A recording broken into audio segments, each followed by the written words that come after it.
à l'aide alimentaire. Si vous connaissez déjà la Fondation et l'Instant Recherche, eh bien, c'est un plaisir de vous retrouver aujourd'hui. Merci pour votre fidélité. Si vous découvrez la Fondation à l'occasion de ce webinaire, au nom de toute l'équipe, déjà, je vous souhaite la bienvenue euh, pour cet événement. Et puis, je vous donne quelques liens précieux dans le fil de discussion du webinaire que je vous expliquerai tout à l'heure. Voilà. Donc, si vous découvrez la Fondation à l'occasion de cet événement, donc je vous souhaite la bienvenue et puis je vous remercie pour votre intérêt pour nos activités, que je vous invite à mieux connaître en parcourant notre site internet. Donc, voilà. Donc, je vous ai communiqué l'adresse là à l'instant dans le fil de discussion du Zoom, avec d'autres liens que je vais évoquer aussi dans quelques instants.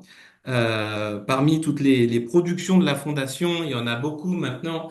Que je vous invite à retrouver sur notre site. Je vous invite surtout à parcourir 10 ans de recherche au cœur des vulnérabilités. C'est le titre d'un ouvrage spécial, l'essentiel scientifique, que nous avons publié l'an passé à l'occasion des 10 ans de la Fondation. Cet ouvrage revient sur tout le travail accompli jusqu'ici, près de 40 prix de recherche remis, plus de 50 appels à bourse de recherche lancés, près de 700 projets reçus en réponse à ces appels, dont une centaine a été soutenue, 118 très exactement aujourd'hui, pour mener des recherches dans plus de 20 pays différents et par des chercheurs de plus de 20 nationalités et 16 disciplines des sciences humaines et sociales différentes.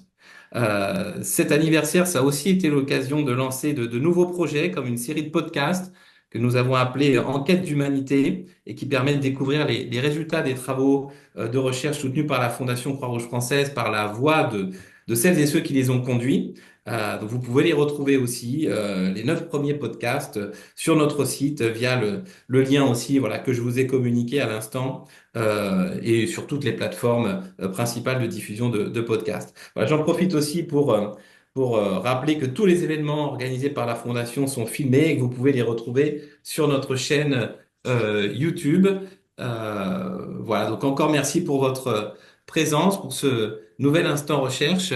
Vous êtes de très nombreux pays, vous êtes inscrits, 71 universités représentées, de France, de Côte d'Ivoire, de Burkina Faso, Bénin, Cameroun, Sénégal, Mali, Tunisie, Guinée, Niger, Gabon, États-Unis, Algérie, Haïti, Ouganda, Mauritanie, République centrafricaine, enfin bref, voilà encore, vous êtes encore très nombreux à vous être inscrits, chercheurs, scientifiques, mais aussi membres d'organisations non gouvernementales, praticiens de l'action sociale en France ou de la solidarité internationale. Comme d'habitude, on voit que parmi les personnes, le public de nos événements, il y a ce mélange que l'on aime bien, nous, avoir entre scientifique et opérationnel. Encore merci pour votre présence. Donc, pour ce webinaire que nous avons choisi de consacrer à l'aide alimentaire pour plusieurs raisons. D'abord parce que la précarité alimentaire constitue une réalité préoccupante qui touche une part de plus en plus importante et diversifiée de la population mondiale et française. Les crises économiques et sanitaires récentes ont accéléré ce phénomène qui atteint désormais de nouveaux profils d'individus, jusqu'ici relativement épargnés. Le recours à l'aide alimentaire a en effet triplé ces 10 dernières années en France, passant de 820 000 bénéficiaires en 2011 à 2,4 millions fin 2022, selon un rapport des banques alimentaires paru en 2022. Et encore, il semble que ces chiffres ne reflètent pas, en tout cas que très partiellement, l'ampleur de la précarité alimentaire qui toucherait en réalité 16% de la population, plus de la moitié n'ayant pas recours à l'aide alimentaire, selon un rapport du Crédoc paru en 2023. Le système d'aide alimentaire français joue un rôle crucial dans la lutte contre la précarité alimentaire, qui se retrouve essentiellement sous trois formes: épicerie solidaire, distribution alimentaire sous forme de colis ou de repas prêts à consommer, et aide financière. Cependant, de plus en plus de voix s'élèvent pour dénoncer les effets pervers que peut comporter l'aide alimentaire, qui ne répond que partiellement aux besoins de ses usagers. C'est aussi pour les entendre et les discuter que nous avons choisi d'aborder ce thème aujourd'hui. Cette aide, en effet, selon de nombreuses études et observateurs, ne prendrait que trop rarement en considération les dimensions nutritionnelles, hédonistes ou socioculturelles de l'alimentation. Face à la montée de la précarité en France, le système d'aide alimentaire souffrirait également de difficultés d'approvisionnement et d'une pénurie de bénévoles qui cristallisent les violences réelles ou symboliques que peuvent rencontrer les usagers dans leur parcours d'approvisionnement, renforçant ainsi les vécus d'insécurité, de disqualification et de marginalisation sociale. S'inscrivant aussi dans une logique d'assistance et ne s'attaquant qu'à l'une des conséquences de la précarité plutôt qu'à ses multiples causes, son caractère multidimensionnel, l'aide alimentaire aurait enfin tendance à entretenir une dépendance vis-à-vis de ces structures, participant du même coup au maintien de la précarité. Donc en réponse à tout cela, le secteur de l'aide alimentaire tend à évoluer et on souhaitait aussi par cet événement en témoigner. La loi Egalim, la charte des épiceries sociales et solidaires définissent désormais un cadre réglementaire qui ne se satisfait plus d'une aide alimentaire uniquement nourricière et un cadre d'action invitant les acteurs à assortir celle-ci d'une proposition systématique d'accompagnement. Le 3 novembre 2022, la Première ministre annonçait la création d'un fonds pour une alimentation durable mis en œuvre dès 2023 à travers le programme Mieux manger pour tous. De nouveaux modèles comme la sécurité sociale de l'alimentation proposent de changer profondément le système. De nombreux acteurs développent de nouvelles approches plus participatives et inclusives, comme les ateliers culinaires, les repas partagés qui ont connu un incroyable essor au cours des 10 dernières années en France. D'autres étoffent leur offre pour qu'elle soit de qualité et adaptée aux besoins spécifiques des populations, en tenant compte des dimensions non seulement nutritionnelles, mais également socioculturelles et matérielles de l'alimentation. Bref, des pistes d'innovation semblent prometteuses et nous souhaitions aussi, par cet événement, les évoquer et engager une réflexion sur l'aide alimentaire de demain. Donc la 11e édition de l'Instant Recherche de la Fondation Croix-Rouge réunira donc deux chercheuses et une responsable d'association pour aborder ces multiples enjeux d'accroissement, de différenciation et de réponse globale au-delà de l'alimentation qui rendent nécessaire de réinventer l'aide alimentaire aujourd'hui. Donc je vous présente maintenant nos invités que je remercie encore d'avoir accepté de participer à ce webinaire. Bénédicte Bonzi, bonjour, merci pour votre présence. Vous êtes docteur en anthropologie sociale, chercheur associé au laboratoire d'anthropologie du politique de l'École des hautes études en sciences sociales. Depuis 2017, vous accompagnez des projets de recherche-action avec des associations, des collectivités autour de l'accessibilité, et de la souveraineté alimentaire, notamment en suivant les travaux du collectif pour une sécurité sociale de l'alimentation. Vous avez ainsi accompagné le réseau des AMAP dans leur réflexion sur l'accessibilité. Vous avez conduit des projets alimentaires territoriaux, PAT, et vous êtes aujourd'hui aux côtés de la Caisse de solidarité alimentaire du 20e arrondissement de Paris en tant que chercheuse indépendante. Alors, votre intérêt pour les formes de violence structurelle liées au système alimentaire, on en reparlera tout à l'heure, s'est concrétisé dans le cadre d'une première recherche effectuée au Kurdistan irakien, où vous avez enquêté à travers les semences de blé sur la façon dont cette zone du croissant fertile avait gagné un semblant d'autonomie politique tout en perdant son autonomie alimentaire. Ce travail a donné lieu à l'écriture d'un mémoire de Master 2 à l'EHESS qui fut suivi d'une thèse de doctorat en anthropologie que vous avez consacrée au fonctionnement de l'aide alimentaire en France. Dans le cadre de cette recherche, vous avez suivi les activités des bénévoles des Restos du Cœur, rendant hommage à la manière dont ils assurent une véritable paix sociale, selon vous, aujourd'hui en France, tout en questionnant par ailleurs les dysfonctionnements du système alimentaire que vous avez pu mettre en évidence. Donc, cette réflexion a donné lieu au développement du concept de violence alimentaire dont nous parlerons tout à l'heure. Et parmi vos récentes publications, il y en a beaucoup. Je citerai notamment bien sûr Le blé dans la tourmente, paru aux éditions Panthéon-Sorbonne en 2018. La France qui a faim, le don à l'épreuve des violences alimentaires, paru au Seuil en 2023. Troubles dans le bénévolat, publié sous la direction de Dan Ferrand-Bleichmann en 2023. L'alimentation durable, un enjeu démocratique, synthèse du projet Accessible, paru en 2021 dans Innovation agronomique. Comment l'aide alimentaire est utile à la politique alimentaire, dans la revue Vie sociale en 2021. Dilemme de l'aide alimentaire et conflit de normes, paru en 2019 dans la revue Socio-anthropologie, dans le cadre du dossier Sécuriser l'alimentation. Repenser l'aide alimentaire vers un accès plus juste à la nourriture pour la revue Vie sociale. Et enfin, l'aide alimentaire, facteur de résistance pour une démocratie alimentaire, pour une sécurité sociale de l'alimentation, de la revue Multitude en 2023.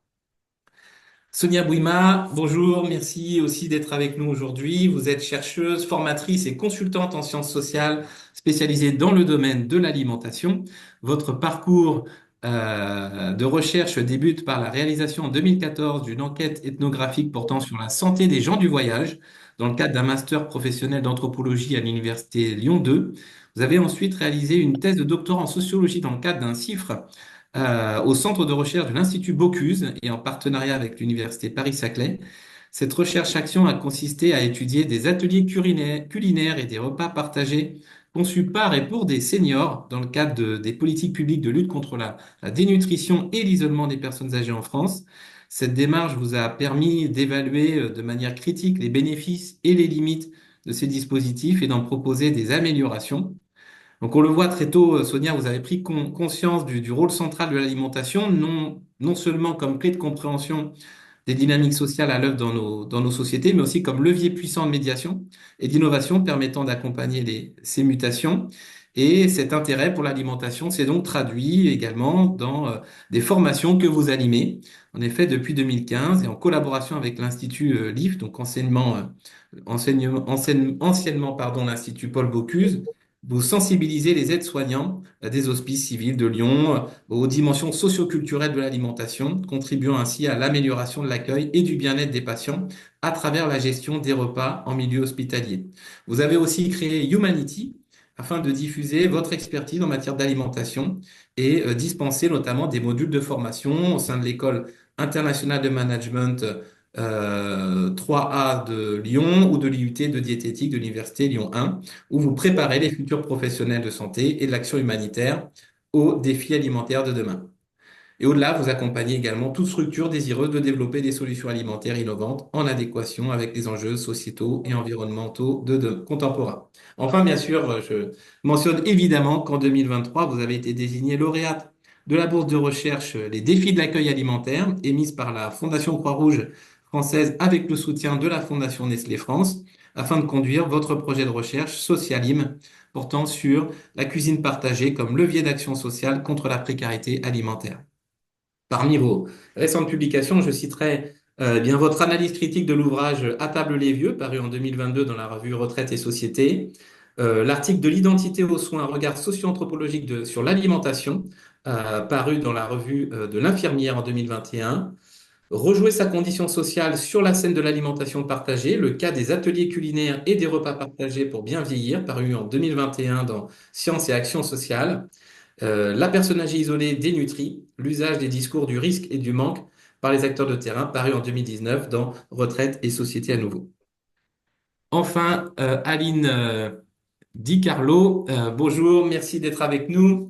Vous êtes la directrice de l'association VRAC vers un réseau d'achat en commun de Paris, engagé dans le partage du bien manger.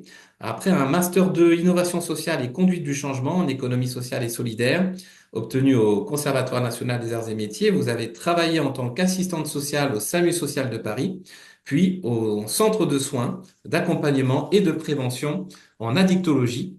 Vous avez rejoint ensuite l'association Aurore, où pendant 11 ans, vous avez assuré la coordination sociale et le conseil technique auprès d'équipes de travailleurs sociaux, notamment pour l'accompagnement de situations complexes.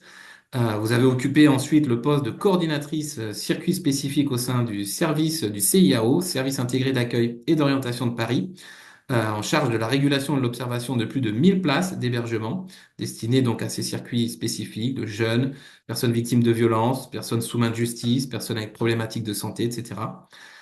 Et depuis 2019, vous êtes donc la directrice de l'association VRAC Paris, cette association nationale créée en 2014 à Lyon et déjà présente dans plusieurs autres grandes villes de France, ouvre des épiceries éphémères pour proposer des produits bio à petit prix dans les quartiers populaires. Concrètement, en associant divers partenaires, des bailleurs, centres sociaux, MJC, écoles et collèges, collectivités locales, associations, VRAC favorise le développement de groupements d'achat dans les quartiers prioritaires de la politique de la ville.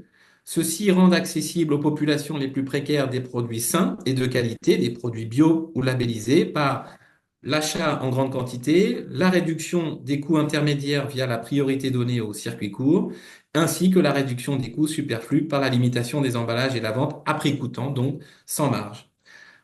Orienté vers l'accès du plus grand nombre à des produits de qualité issus de l'agriculture paysanne, biologique et équitable à prix bas, VRAC permet donc aux habitants de ces quartiers de s'inscrire dans un mode de consommation durable et responsable qui repose sur le collectif et les dynamiques locales pour faire face à la précarité, mais aussi proposer un autre rapport à la consommation, à la santé et à l'image de soi. Merci à toutes les trois d'être parmi nous aujourd'hui. Avant d'ouvrir la table ronde, je rappelle au public que si vous ne pouvez pas vous adresser oralement aux intervenantes, vous pouvez leur poser des questions et faire des commentaires dans l'espace de discussion de Zoom. Virginie Troy, la directrice générale de la Fondation, en fera une synthèse afin de les communiquer aux intervenantes durant les 20 minutes qui suivront la table ronde.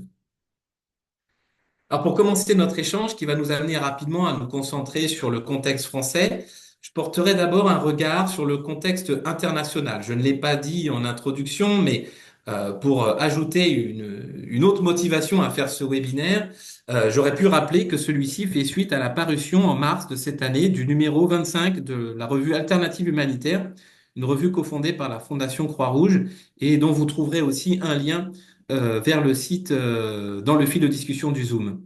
Ce numéro 25, donc intitulé Crise alimentaire, quel rôle pour les acteurs humanitaires, a été piloté par Stéphanie Stern, qui est la référente apprentissage et gestion des savoirs chez Action contre la faim France. Dans l'éditorial de ce numéro, intitulé Entre souffrance des populations, profiteurs et spéculateurs, la lutte contre la faim est une bataille contre l'ordre établi, Stéphanie et Frédéric Mousseau, le directeur politique du Auckland Institute, expliquent, je cite, que depuis 5 ans, la faim est repartie à la hausse et les crises alimentaires se multiplient. Leur constat est implacable, je cite à nouveau. En 2022, 828 millions de personnes souffraient de la faim dans le monde, soit 46 millions de plus qu'un an auparavant. D'après le rapport 2023 sur les crises alimentaires du Programme alimentaire mondial, on dénombrait 58 crises alimentaires dans le monde en 2022 et 258 millions de personnes en situation d'insécurité alimentaire aiguë, c'est-à-dire en incapacité d'accéder physiquement et économiquement à une nourriture suffisante, saine et nutritive. La sous-nutrition, qui implique un retard de croissance, une malnutrition aiguë et des carences multiples, demeure la cause de près de la moitié des décès des enfants de moins de 5 ans dans le monde. En dehors même des situations de crise aiguë, 3 milliards de personnes n'ont pas accès à un régime alimentaire sain. L'insécurité alimentaire, autrefois triste apanage des pays pauvres ou en guerre, touche de manière croissante les pays industrialisés. Quelques 16% des Français déclarent ne pas manger à leur faim et 26 millions d'Américains souffriraient de la faim en 2020. Donc, Bénédicte, je m'adresse à vous en premier. Tout ça fait écho à une double réalité qui semble assez complexe, difficile à saisir. D'abord, cette dimension mondiale de l'alimentation, avec de multiples acteurs impliqués et dont les interactions peuvent expliquer des crises locales. Vous qui avez effectué une recherche au Kurdistan irakien et même bien sûr dans le cadre de vos recherches en France, j'imagine que ce doit être une des difficultés de votre travail sur l'alimentation, que toujours essayer de faire tenir ensemble sur une même chaîne de causalité des éléments, des facteurs relevant de ces différentes dimensions à la fois globales et locales. Ensuite, autre réalité dure à saisir, ces chiffres qui sont si grands, qu'ils semblent presque irréels ou inconcevables en 2024. Vous, comme d'autres chercheurs, vous partez de cette réalité chiffrée, de ces évaluations de nombre de personnes souffrant de précarité alimentaire ou recourant à l'aide alimentaire. Vous ne pouvez pas faire sans, enfin j'imagine, mais comment bien chiffrer cette réalité-là? Quels sont les bons indicateurs? Je le disais tout à l'heure en introduction, il semble que les chiffres que j'évoquais pour le cas de la France ne reflètent que très partiellement l'ampleur de la précarité alimentaire. Comment est-ce que vous faites déjà avec ces deux réalités-là? Voilà, je vous passe la parole. Merci, merci beaucoup pour l'invitation et la question n'est pas simple. Je pourrais partir dans beaucoup de directions et notamment avec l'actualité qu'on vit depuis plusieurs mois, qui a débuté avec la crise en Ukraine, qui continue avec le conflit au Proche-Orient et qui nous montre à quel point l'alimentation, la nourriture est utilisée aussi comme arme de guerre. Comment affamer les populations est une stratégie, est une stratégie de combat. Et du coup, face à ça, quand on s'intéresse à cette question de l'alimentation et à son accès, on en arrive très vite à s'interroger aussi sur la possible pacification dans des zones où on a l'impression qu'on n'est pas dans le cadre d'une violence chaude et explosive, mais où finalement, pour tout un tas de personnes, l'accès à l'alimentation n'est absolument pas simple. Du coup, je fais le lien avec la deuxième question qui concerne les chiffres. C'est que, en effet, on est dans une impossibilité en France à donner un chiffre qui puisse apparaître sérieux, tellement on a des écarts qui vont de 2 millions à 7 millions. Moi, ce que je retiens, c'est que quand j'ai débuté mon travail de recherche, on faisait déjà état de 2 millions de personnes qui auraient eu recours à l'aide alimentaire. C'était en 2016, du coup.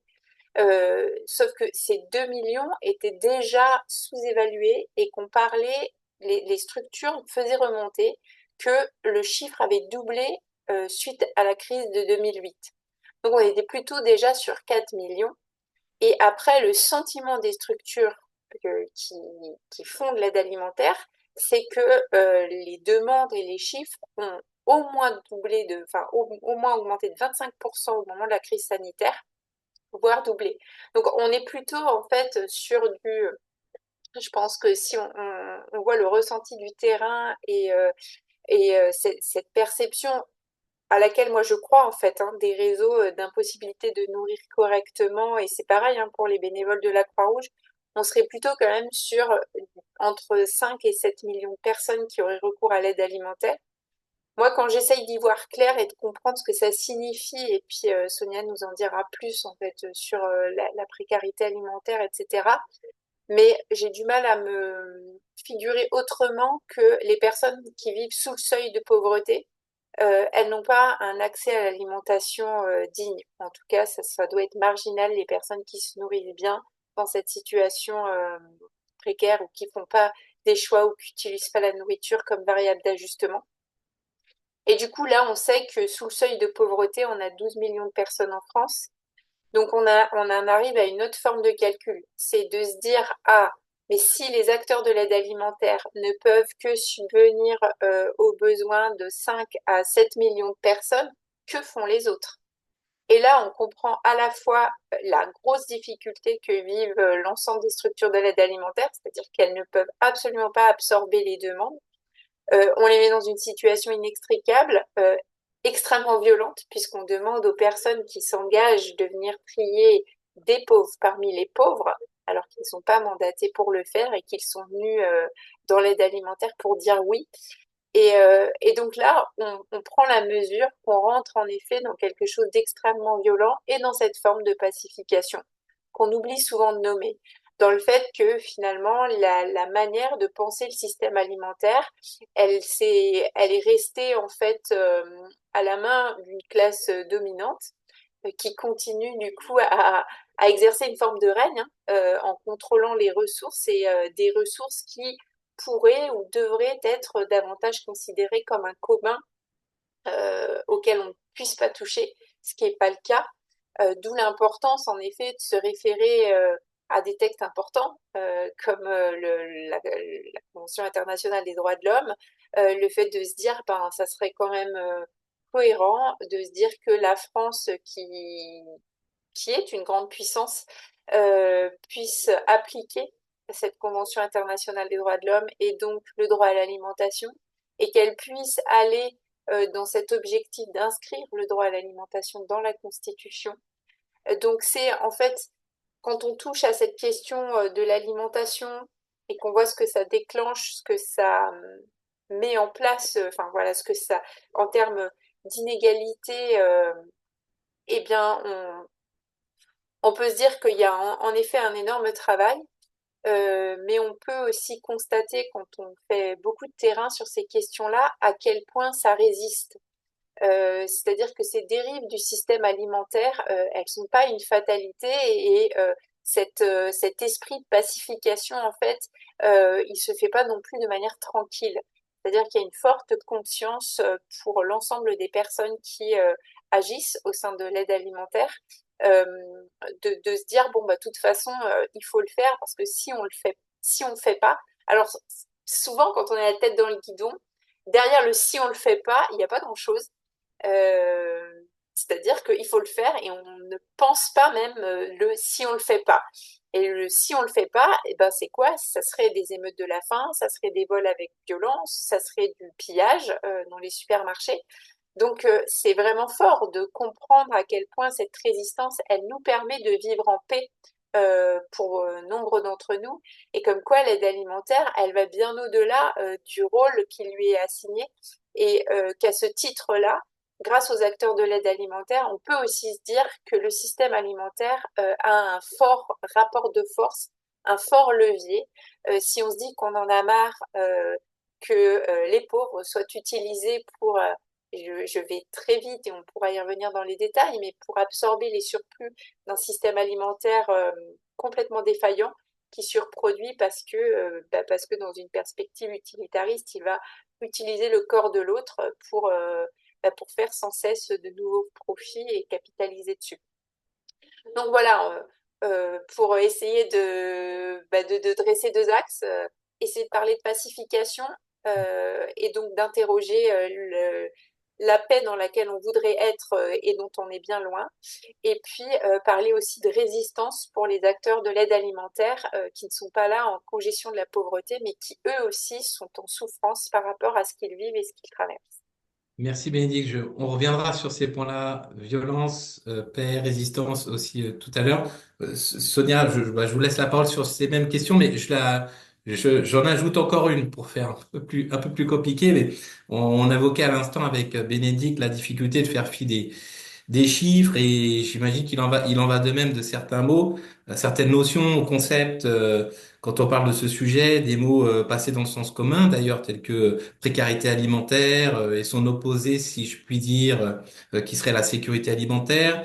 J'ai remarqué aussi que parfois les mots alimentation et nutrition pouvaient être employés dans le même sens. Avant d'aller plus loin dans notre échange, il en semble important de poser plus clairement des définitions claires de ces notions là aussi, ça fait partie aussi des difficultés, des complexités de ce type de discussion sur ces sujets-là. Oui. Euh, merci. Merci, bonjour à tous. Alors du coup, je vais peut-être déjà rebondir sur ce qu'a dit Bénédicte, euh, qui a déjà été évoqué en introduction, hein, mais sur l'importance en fait de différencier les chiffres relatifs aux personnes qui ont recours à l'aide alimentaire et les personnes en situation de précarité alimentaire. Ça, c'est vraiment quelque chose d'essentiel. Il a été dit effectivement en introduction que le recours à l'aide alimentaire a triplé au cours des 10 dernières années, hein. Donc, on imagine effectivement les causes, hein, qui sont les crises économiques, la crise sanitaire, l'inflation récente, effectivement, qui a conduit de plus en plus de personnes vers cette situation de précarité. Simplement, effectivement, ce qu'il faut avoir en tête, c'est que seule la moitié des personnes en situation de précarité alimentaire font effectivement recours à l'aide alimentaire. Donc, on imagine effectivement la quantité de personnes qui passent sous les radars, d'où l'importance effectivement des indicateurs et des critères dont parlait tout à l'heure Bénédicte. Donc ça, c'est vraiment un point très très important de bien distinguer finalement les deux populations, hein, qui sont effectivement pas représentatives l'une de l'autre. Donc ça, c'est un premier point que je voulais préciser. Ensuite, par rapport à la question de la précarité alimentaire, euh, la précarité alimentaire, pour faire simple, ça va être le fait de ne pas pouvoir se procurer des produits sains et de qualité, de ne pas manger à chaque repas, de pas savoir quand, euh, ni si on pourra effectivement manger dans un avenir proche. Donc, je trouvais ça intéressant d'avoir cette définition. Alors, je crois que c'est Magali Ramel qui la donne, ou peut-être Bénédicte, excusez-moi. Mais en tout cas, c'est une définition qui finalement vient vraiment marquer un principe d'insécurité et d'incertitude. C'est vraiment l'insécurité qui est au cœur en fait de l'expérience de la précarité alimentaire. Et si on s'intéresse justement à cette notion de précarité alimentaire, on se rend compte qu'elle découle elle-même d'une autre notion, celle de précarité, hein, qui, elle, a été définie par les sociologues Serge Pogam et René Cassel comme finalement une condition d'insécurité et d'incertitude qui va toucher en fait tout un ensemble de dimensions de l'individu, plusieurs aspects de sa vie qui vont passer de l'emploi, du logement, de la santé et même les relations sociales. Donc on est vraiment sur voilà, une espèce de situation comme ça bancale qui va toucher finalement toutes les facettes, ou en tout cas une grande partie des facettes de l'individu, et ce de manière cumulative. Cumulative. Donc c'est vraiment important de l'avoir en tête pour comprendre effectivement que la précarité alimentaire, elle va découler de cette précarité, ou en tout cas elle va en être l'une des facettes, et ça explique aussi le fait qu'on est sur un phénomène qui est pluriel qui est complexe, qui est multidimensionnel et finalement qui ne saurait exclusivement s'expliquer et se traiter par justement sa dimension budgétaire, même si évidemment que la question budgétaire, la question de la pauvreté, elle est centrale, elle est prépondérante dans la question de la précarité alimentaire. Mais effectivement, bien avoir en tête que cette insécurité, elle va toucher d'autres domaines de la vie de l'individu. Et finalement, ça nous explique aussi cette idée que quand on parle d'alimentation, l'alimentation, ça ne va pas être exclusivement le fait de s'alimenter, d'intégrer des aliments, voilà, de mettre des aliments à l'intérieur de son corps, mais ça va toucher tout un ensemble de pratiques qui vont aller de l'approvisionnement, c'est-à-dire comment je me fournis en denrées alimentaires. Voilà, est-ce que je vais faire mes courses? Est-ce que on va me faire des dons? Est-ce que j'ai de la famille, des amis qui vont me donner des choses, des échanges? Est-ce qu'effectivement, je vais plutôt aller du côté d'une structure caritative?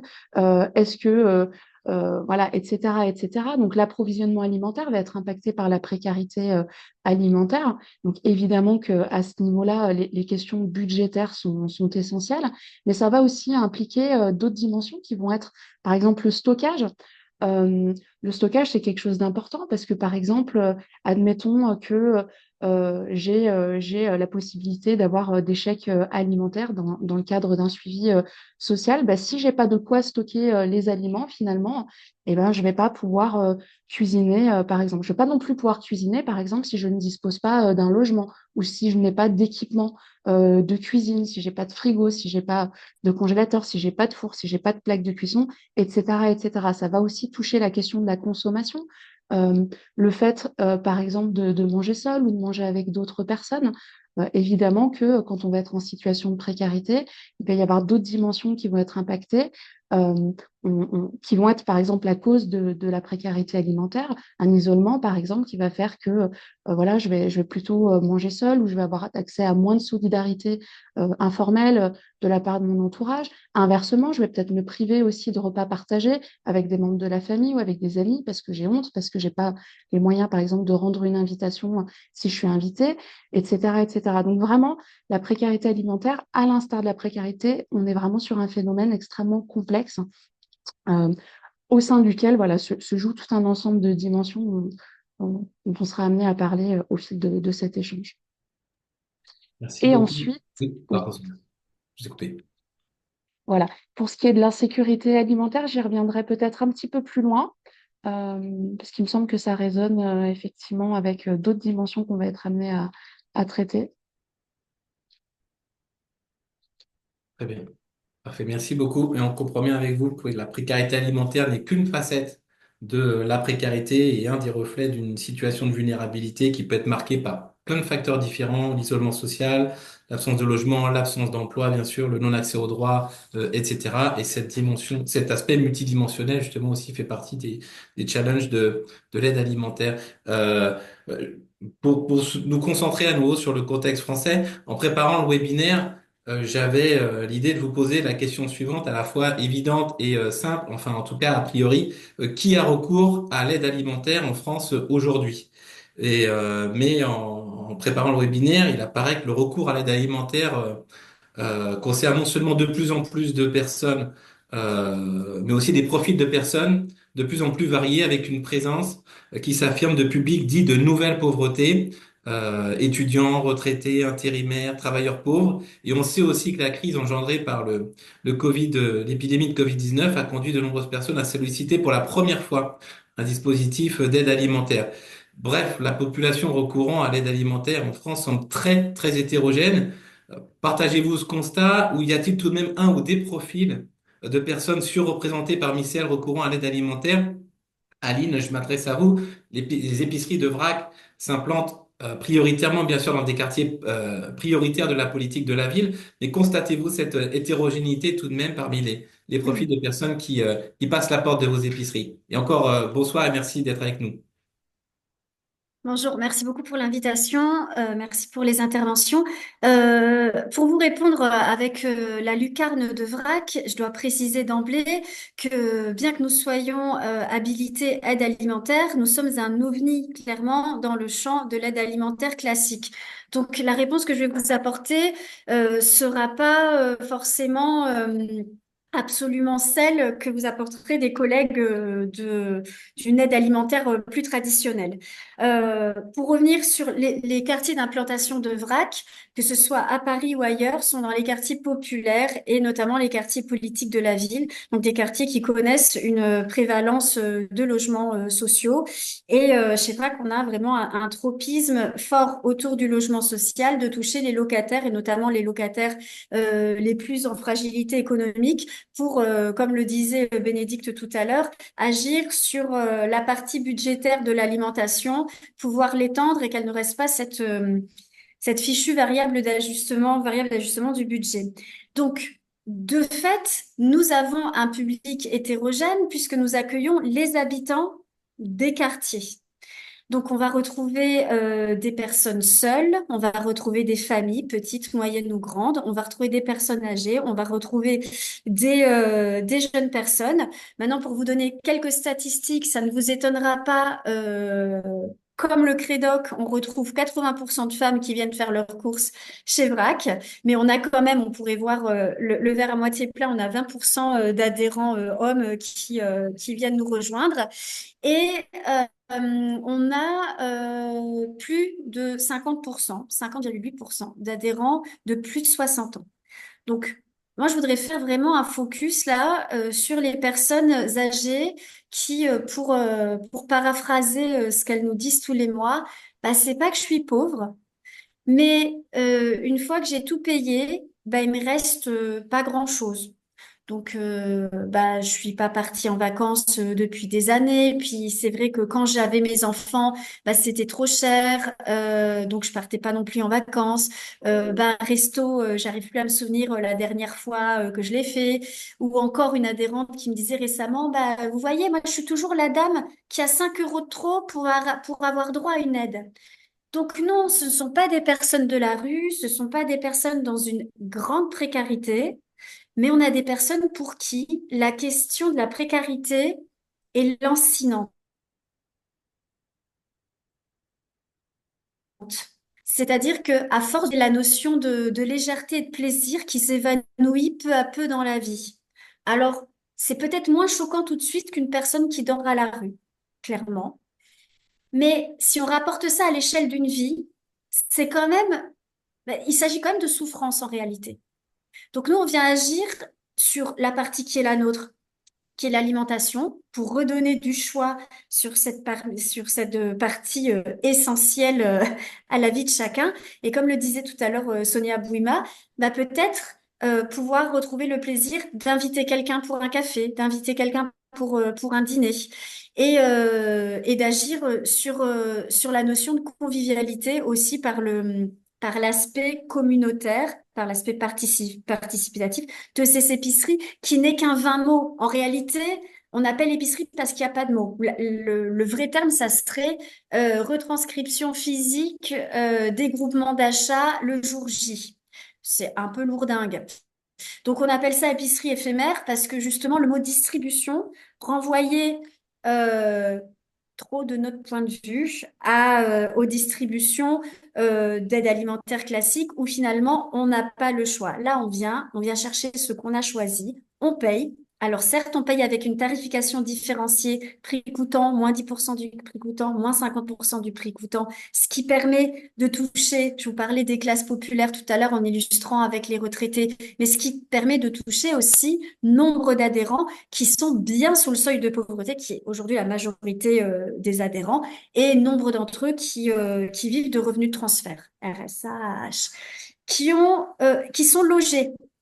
Donc, c'est pas les mêmes problématiques qu'un RSA en logement social avec quelqu'un qui gère son budget, qu'un RSA hébergé chez un tiers et qui doit et qui est en plus aidant par ailleurs, ou être au RSA à la rue. Donc, le critère du revenu ou le critère du quotient familial peut pas être le seul dénominateur d'évaluation des situations.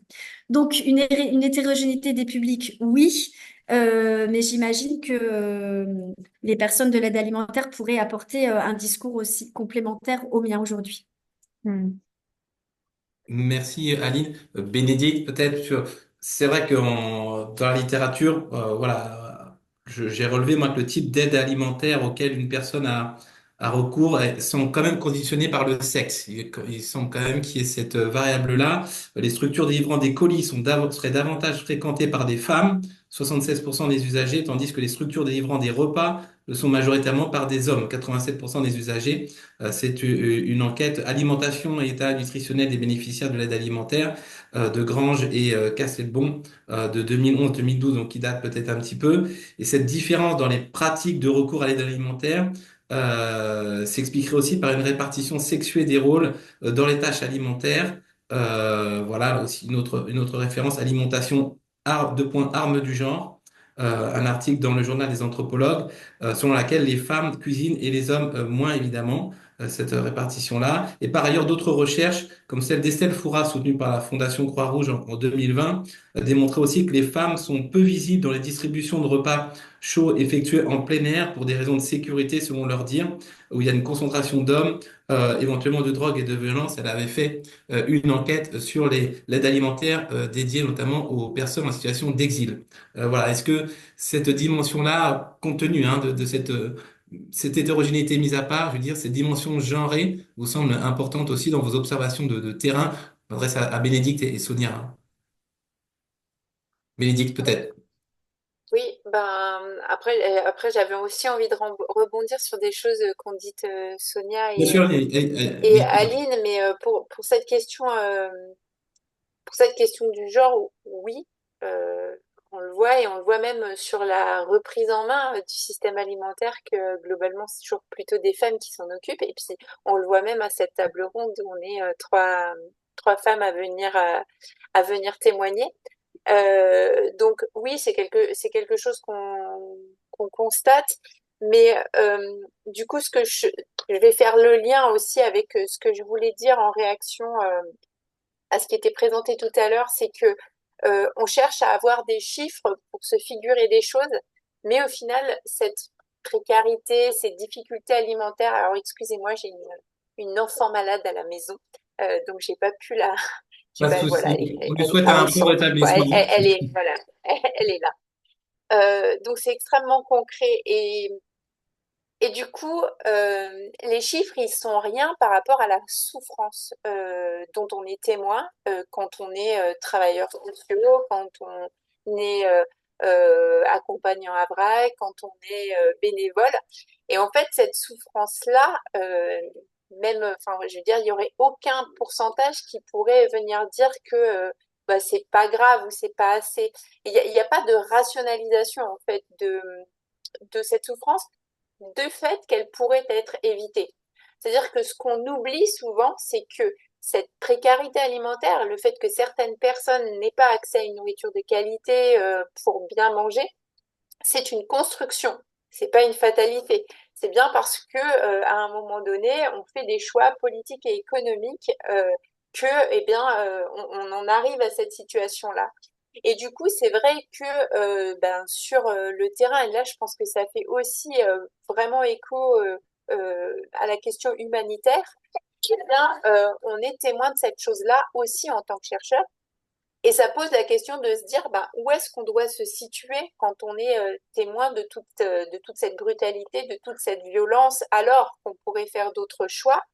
Est-ce qu'il faut avoir une position plutôt neutre en disant, bah non, en fait, moi, je vais juste rendre compte de ce que je vois et le traduire en chiffres, ou est-ce qu'en fait, on doit, parce qu'il s'agit de paix et d'injustice, se positionner fortement pour dire, voilà, ce qu'on observe, c'est euh, c'est indécent par rapport aux conventions internationales des droits humains.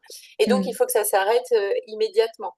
Et moi, je pense que ça aussi, c'est des choses qui sont importantes et que du coup, tous les témoignages qu'on pourrait avoir qui vont venir nous raconter en fait comment ça se passe au quotidien sont voilà nous permettent aussi de sortir de cette façon de se protéger derrière des chiffres quand en fin de compte, il faut arriver à aller au cœur du sujet et comprendre cette violence-là.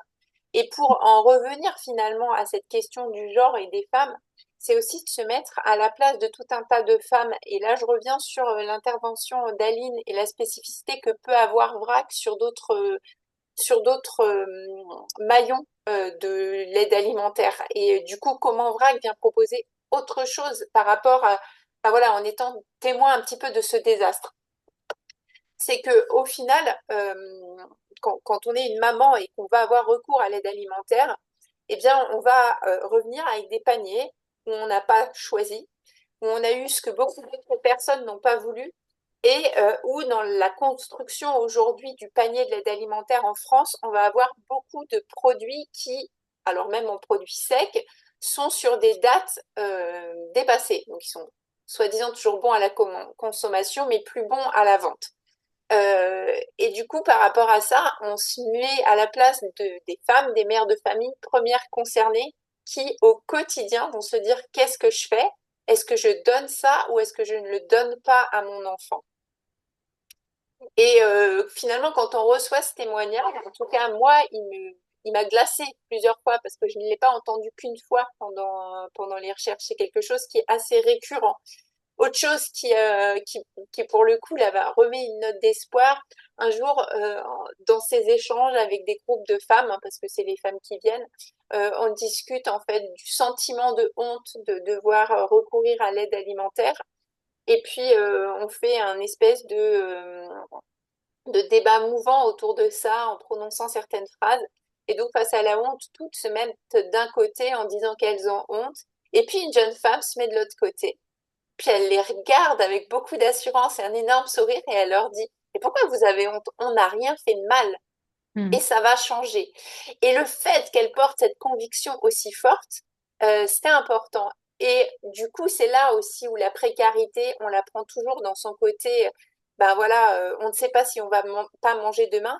Mais cette femme, elle prenait la précarité dans le sens, je sais que un jour, je vais m'en sortir et en fait, je vais sortir de cette situation de précarité, ça va pas être le long terme. Et VRAC est cette structure qui s'est constituée à un moment donné pour éviter ces points de bascule. C'est-à-dire que le plus grave pour les personnes, c'est de tomber pendant longtemps dans la chaîne, enfin dans la file d'attente de l'aide alimentaire et de ne plus en sortir. Et le coup de pouce qui permet en fait de garder sa dignité, de pouvoir continuer à choisir de l'alimentation, d'être reconnu comme une personne à qui on laisse la possibilité d'avoir une alimentation vraiment de qualité, choisie en commun, parce que c'est ça la force de VRAC, c'est qu'on n'est pas du tout, par rapport aux autres structures de l'aide alimentaire, on n'est plus sur le même approvisionnement. Et là, on est sur vraiment un point de rupture. Pour les autres structures d'aide alimentaire, on va aller sur des banques alimentaires, on va aller sur des collectes, on va aller sur du don. À VRAC, on va sur de l'achat en commun de produits choisis et de grande qualité.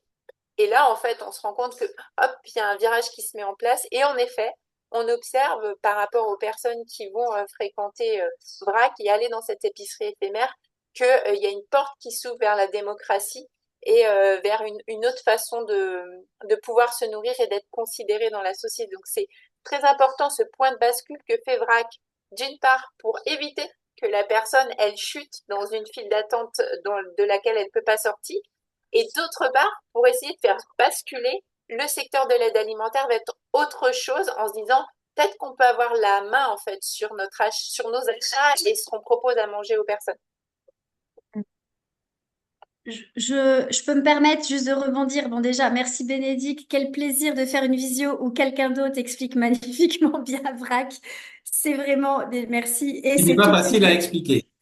qui n'est pas facile à expliquer, qui souvent, je dis, c'est très long et compliqué à expliquer, mais si vous venez voir le groupement d'achat, je suis désolée, il y a une épicerie à côté. Du coup, salut Yo-Yo, je suis alpaguée toutes les 2 minutes par les adhérents qui passent et par mes collègues qui viennent me demander des choses. Mais juste pour vous faire le lien, on vient de passer 3 heures dans le cadre de ce moment d'épicerie à accueillir un de nos financeurs pour qui nous étions un dossier sur un bureau. Et l'idée qu'on porte chez VRAC, c'est que les meilleurs ambassadeurs sont les personnes concernées. Donc, chez nous, c'est pas des bénéficiaires, c'est des adhérents. Donc, ça a été vraiment les personnes qui ont accueilli les financeurs en leur présentant le groupement, comment ça fonctionne, quels sont les produits, mais surtout pourquoi elles ont rejoint le projet qui leur appartient. C'était un groupe de personnes, pour le coup, qui étaient tout au RSA et qui bénéficiaient de la tarification chez nous, de moins 50%. La première chose sur laquelle elles ont insisté, c'est la dignité. Avec ce mot-là, en disant, on vient ici parce que on a le choix, parce qu'on nous fait pas la morale. Il se trouve que ça sort souvent. On nous fait pas la morale parce que quand on mange ces produits, on sait qu'on est en bonne santé, parce qu'on est considéré comme tout le monde. Et voilà, donc je vais pas vous résumer 3 heures en quelques minutes, mais je suis très imprégnée de ça là cet après-midi dans le cadre de cette visio, parce que souvent on défend, bah, surtout moi en tant que directrice associative, mon job c'est de défendre le projet et je le fais avec plaisir parce que j'y crois fondamentalement. Mais une chose est de le défendre et une chose est de le co-vivre avec les personnes. Et comme disait Bénédicte tout à l'heure, effectivement, ça, c'est pas facilement, voire pas possiblement retranscriptible dans des statistiques. Alors, on s'arrête pas à ça. On bilante, on fait des entretiens, on fait des entretiens justement non directifs pour avoir vraiment des verbatims. On essaye de mesurer l'impact concret que VRAC a dans la vie des gens et on a du matériel, mais il y a quelque chose dans l'ordre de ce qu'on parlait de l'expérience de vivre une ou des précarités et de vivre une ou des expériences de recouvrement du choix et notamment du choix alimentaire qui vraiment se partagent au sens essentiel du terme. Hmm. Sonia, je vous laisse la parole, après Oui, alors, merci pour ce partage, effectivement. C'est hyper riche. Moi, je vais revenir sur quelque chose, enfin, plus vers la question de base par rapport à l'évolution en fait, des visages de la précarité, hein.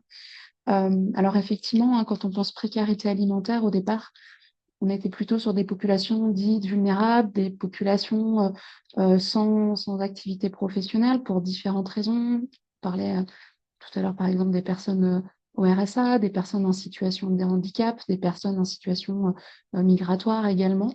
Et ce qu'on constate aussi depuis plusieurs années, hein, c'est une évolution effectivement de cette précarité alimentaire qui va toucher des profils de plus en plus variés et qui étaient jusqu'à présent relativement épargnés. Et ça questionne parce qu'en fait, voilà, c'est toujours, on pousse un petit peu plus vers le bord de la falaise, hein, quelque part.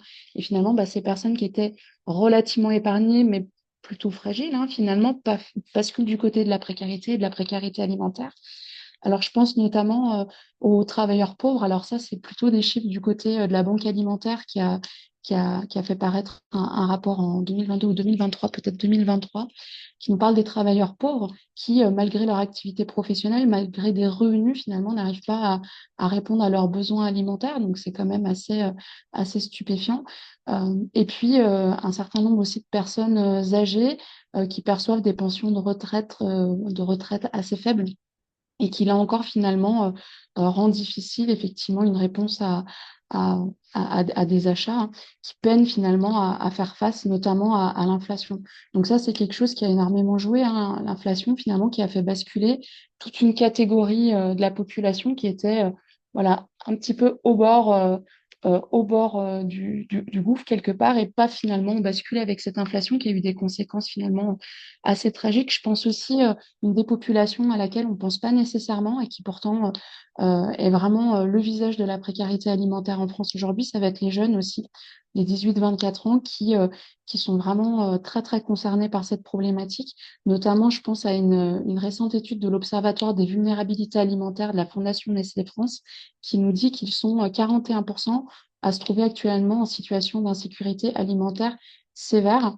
Donc voilà, ça c'est quelque chose qu'on a, les étudiants notamment, mais pas que, hein, les jeunes actifs ou des jeunes sans activité professionnelle, la précarité les a toujours concernés, mais c'est quelque chose qu'on a vraiment vu finalement arriver sur la place publique, entre guillemets, pendant la crise de la Covid, où finalement on s'est retrouvé, bah, notamment pour le cas des étudiants, avec des jeunes qui ont perdu par exemple leur emploi alimentaire et qui se sont retrouvés dans des situations absolument catastrophiques. Voilà, donc on voit de plus en plus effectivement de structures qui ont ouvert. Euh, spécifiquement, notamment pour répondre aux besoins des étudiants qui sont nombreux à être en situation de précarité alimentaire, mais pas que, hein. Ça concerne effectivement tout un tas de jeunes, quelle que soit leur situation, on va dire, socio-professionnelle. Et puis, effectivement, une autre population qui est à risque, je le mets entre guillemets parce que j'aime pas bien cette expression, mais ça va être aussi effectivement les personnes vivant seules et les familles monoparentales. Euh, voilà, beaucoup de femmes qui vivent seules avec leurs enfants sont concernées par la précarité alimentaire et du coup vont effectivement, ou pas toujours, hein, mais en tout cas vont potentiellement faire appel à l'aide alimentaire pour répondre à leurs besoins. Et voilà. Et effectivement, cette répartition genrée finalement du recours à l'aide alimentaire qui se confirme, notamment, je crois, dans une étude de l'INSEE de 2022 qui nous dit qu'effectivement, les femmes vont plutôt se diriger vers du panier alimentaire, vers des épiceries sociales et solidaires, là où les hommes vont plutôt se diriger vers, euh, vers effectivement de la distribution de repas prêts à consommer. Merci Sonia. Alors je voudrais en venir, on l'a déjà abordé, mais au système d'aide alimentaire en France et revenir par la suite sur les modèles alternatifs qui sont à l'œuvre ou actuellement à l'instar de VRAC. Je l'ai dit, il y a de nombreuses voies, de nombreuses études, je ne pourrais pas les lister, qui dénoncent justement les insuffisances, difficultés et effets pervers au choix du système alimentaire actuel en France. Outre ces insuffisances et inadéquations, autre mot vis-à-vis des profils et des besoins des personnes vulnérables, cette aide alimentaire aurait, voilà, en plus de générer de l'insécurité dans certains lieux de distribution, elle maintiendrait certaines personnes dans une dépendance ou un certain isolement social. Les files d'attente pour un repas ou pour acquérir un colis alimentaire généraient des sentiments de honte. Bénédicte l'a évoqué tout à l'heure, si fort que certaines personnes s'en détournent et peuvent se replier vers des solutions alternatives comme le glanage des poubelles et avoir recours à cette aide renforcerait donc parfois une image de soi négative. Il y aura des conséquences sur la sociabilité des personnes. Cela dit, je l'évoquais aussi en introduction, ce système tente visiblement de se réformer. J'ai parlé de la loi Egalim, de la charte des épiceries sociales et solidaires, du programme Mieux manger pour tous, de nouveaux modèles comme la sécurité sociale de l'alimentation actuellement en cours de réflexion. Bénédicte, je reviens vers vous, vous pour qualifier ce système et ses effets. Vous parlez de violence en matière d'aide alimentaire. Je vais vous demander pourquoi ce terme-là, revenir dessus, et vous demander si vous constatez sur le terrain des changements, des réformes, et comment vous comprenez ces difficultés rencontrées pour transformer l'aide alimentaire, justement. Vous m'aviez parlé en préparant ce webinaire du besoin d'agilité pour mieux répondre aux besoins des usagers de l'aide alimentaire et que finalement les initiatives alternatives, vous les compreniez justement comme des résistances justement vis-à-vis de ce système-là dominant et qui pouvait aussi épuiser les bénévoles. Oui, alors je vais essayer de prendre les choses dans un certain ordre pour que ce soit compréhensible, mais parler de violence alimentaire, c'est vraiment s'intéresser à l'ensemble du système alimentaire. Et c'est bien, du coup, je ne considère pas que l'aide alimentaire est quelque chose de violent. Ce que je viens de dire, c'est que le système alimentaire est violent et que cette violence, elle rejaillit tout particulièrement dans le cadre de l'aide alimentaire qui ne peut pas la contenir. C'est-à-dire que le non-respect du droit à l'alimentation, eh ben, ça se manifeste concrètement sur le terrain et la violence explose parce qu'on est dans le non-respect du droit de la personne. Donc c'est quelque chose en fait qui est normal. Et du coup, on est vraiment dans le cadre d'une violence structurelle. C'est-à-dire que, et je reviens à ce que j'ai dit tout à l'heure, et c'est les violences structurelles telles que définies par Paul Farmer en Haïti pour expliquer en fait ce que lui vit et subit en tant que médecin. Les traitements existent pour que les personnes ne meurent pas, et pourtant on les voit mourir sous nos yeux parce qu'on fait le choix économique et politique de ne pas distribuer ces traitements. Et là, de la même manière, on est dans cette structure d'un modèle alimentaire en France et ailleurs dans le monde où on fait un choix délibéré économiquement parlant et politiquement parlant. Alors on va le justifier via tout un tas de critères et de normes, etc. Pourquoi pas? Moi je suis en désaccord de fond puisque j'ai plutôt tendance à me dire que ce qui doit faire valeur, c'est pas les règles du marché international, mais plutôt les droits de l'homme. Mais du coup, on comprend tout à fait les modèles qui sont en opposition. Et donc la violence, elle est là, elle se niche là, et elle va éclater là où elle est le plus contenue. Et elle a des effets qui sont des effets irréversibles. C'est-à-dire que nommer les violences alimentaires, c'est prendre aussi la mesure d'essayer de rendre visibles les responsables et se dire en fait qu'à partir du moment où de manière délibérée on laisse faire ces situations-là, on va en avoir un impact sur les personnes, un impact et physique par rapport à toutes les maladies qu'on connaît liées à une mauvaise alimentation et psychologique par rapport au sentiment de honte répété, par rapport à la précarité ressentie, donc par rapport à tout ce système-là, en fait, ça a un impact réel. Donc c'est très important de le prendre en compte pour pouvoir proposer autre chose. Et c'est très important aussi de pouvoir situer les acteurs en fait qui sont dans cette interface, non pas comme des cogestionnaires d'une forme de pauvreté qui seraient assez satisfaits de faire ce qu'ils font, mais bien comme des résistants. Parce que si on se trompe de posture et si on se trompe de récit, et ben finalement on fiche tout le monde dans l'inaction. Ça sert des intérêts, mais ça dessert l'intérêt collectif et la réappropriation du système alimentaire et des communs. Et du coup, en ce sens, c'est quand même très beau ce qui se passe aujourd'hui en France à travers le collectif pour une sécurité sociale de l'alimentation, parce que ça vient montrer que par des initiatives de base, des échanges en fait qui se sont faits entre des structures qui étaient plutôt dans la solidarité et des structures du monde agricole, eh bien, on a la naissance d'un projet politique qui est un projet challengeant qui propose de sortir une partie de l'alimentation du marché pour faire en sorte que eh bien, l'alimentation soit en effet un droit et que chacun puisse être doté, donc ça c'est le projet national porté aujourd'hui par le collectif, puisse être doté de 150 euros par mois, par personne, pour accéder à une alimentation qui n'est pas n'importe quelle alimentation, mais une alimentation choisie démocratiquement par des personnes qui se retrouvent dans des caisses qu'elles administrent. Donc c'est toute l'inspiration de la sécurité sociale et cette reprise en main aussi de la sécurité sociale pour se dire non mais en fait on est assez malin, on est assez agile pour que ce ne soit pas d'autres qui décident de la manière de cultiver, de ce qu'on doit manger. Et on va pouvoir avoir à nouveau ces débats ensemble et sécuriser notre alimentation, mais pas que notre alimentation, notre avenir. Parce que ce projet-là, là où pour moi il est très important, c'est qu'il nous permet aussi de réinstaller en masse des producteurs. Et donc, on parlait en introduction de l'importance de définir l'insécurité alimentaire. Et là, on le voit avec les crises à répétition, le dérèglement climatique, il y a urgence de pouvoir relocaliser une agriculture de proximité qui soit capable de nous nourrir.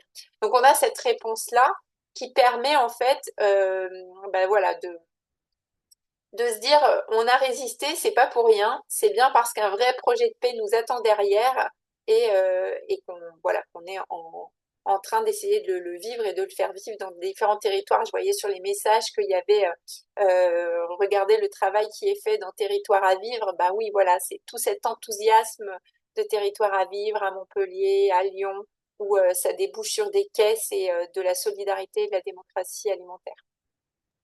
Merci Bénédicte et je relèverai, je vais passer la parole à Sonia et aussi ce que vous m'aviez dit en préparant le webinaire que une de vos difficultés aussi sur le terrain, c'était d'arriver à distinguer l'origine des problèmes sociaux, physiques, psychologiques observés chez les personnes que vous enquêtiez pour savoir si ils étaient dus à la précarité alimentaire elle-même ou aux défaillances du système d'aide alimentaire aussi. Donc dans la violence que vous évoquez, voilà, elle peut être aussi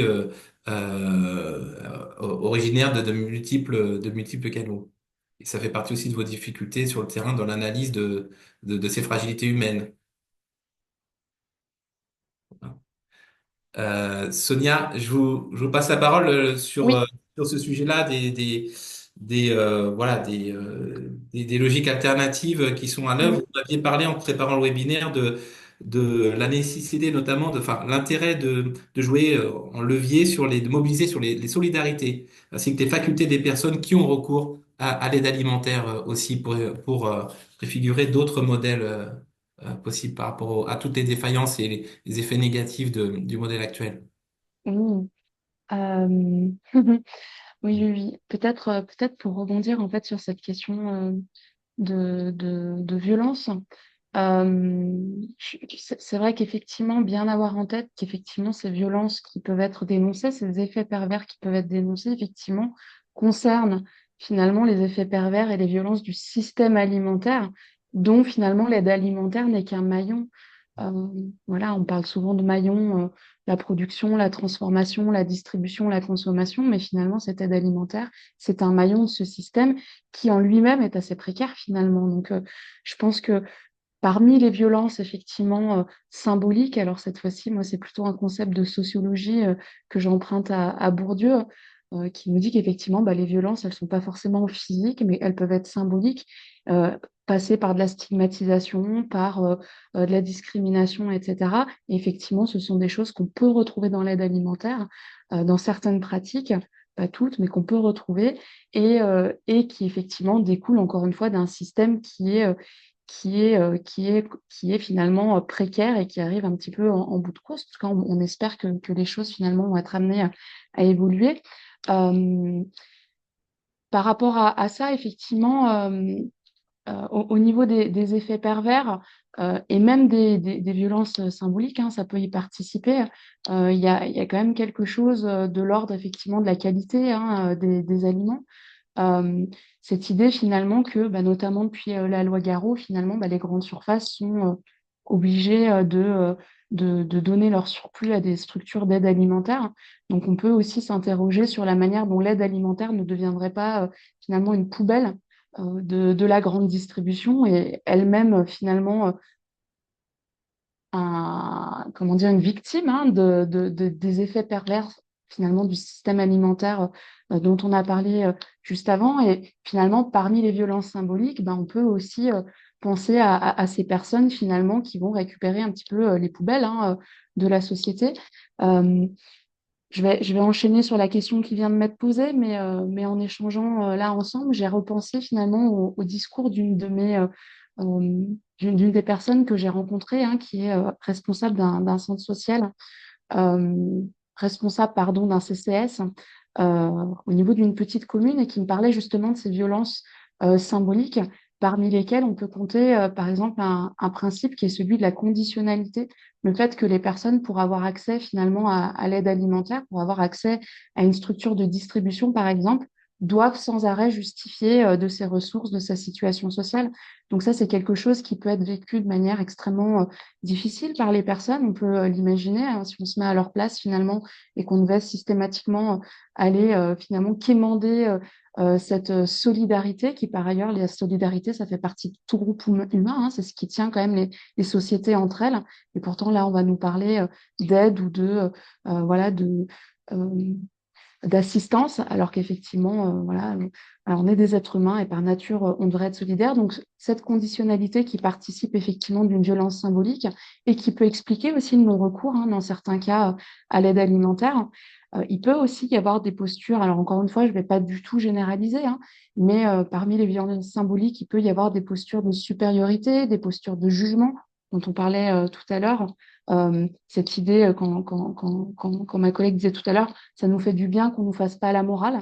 Voilà, finalement, quand on est mis dans une position comme ça de bénéficiaire, un terme qui finalement est assez lourd de sens, c'est aussi parfois vécu comme une violence. Le fait d'être rationné, hein, quand on va dans une structure de distribution finalement et qu'on ait accès qu'à un certain nombre de points ou à un certain nombre de denrées alimentaires, bah, ça aussi, ça peut être une violence symbolique. Le fait, euh, comme je le disais tout à l'heure, hein, de récupérer finalement les miettes d'une société, parfois même les déchets, les dates courtes, les produits qui ont été, qui ont dépassé en fait leur date de péremption. Ça aussi, ça peut être effectivement très violent pour les personnes et leur envoyer une image extrêmement dégradante d'eux-mêmes. Donc voilà, c'était aussi euh, voilà, l'idée de bien préciser cette idée de violence qui peuvent être effectivement symboliques ou effectivement d'ordre même réel. On parlait tout à l'heure, je crois que c'est Bénédicte qui disait cette idée effectivement des salles d'attente des files d'attente qui peuvent être effectivement euh, des lieux de violence réelle où les personnes peuvent se bousculer, où les personnes peuvent s'interpeller les unes les autres parce qu'elles ont faim tout simplement et que c'est long d'attendre voilà, plusieurs heures parfois pour avoir accès à un repas. Euh, voilà, et du coup, pardon, la question, peut-être la dernière question. C'était sur l'intérêt de mobiliser les solidarités, les Ouais, facultés aussi des personnes qui ont recours à l'aide alimentaire quand on absolument. évoquait les autres modèles alternatifs. Et je repasserai la parole à Ouais, Aline juste après. Vous nous aviez évoqué celui de... absolument. Alors, bah, du coup, je rebondis sur, par exemple, le concept comme ça de solidarité que j'ai évoqué un petit peu plus tôt. La solidarité, c'est quand même quelque chose, comme je le disais tout à l'heure, qui est vraiment le socle, qui est vraiment la pierre angulaire de toutes les sociétés. On la retrouve sous différentes formes. Dans les sociétés dites plus traditionnelles, des solidarités plus directes, une entraide entre individus. Voilà, c'est quelque chose qu'on retrouve aussi dans les familles ou dans les communautés.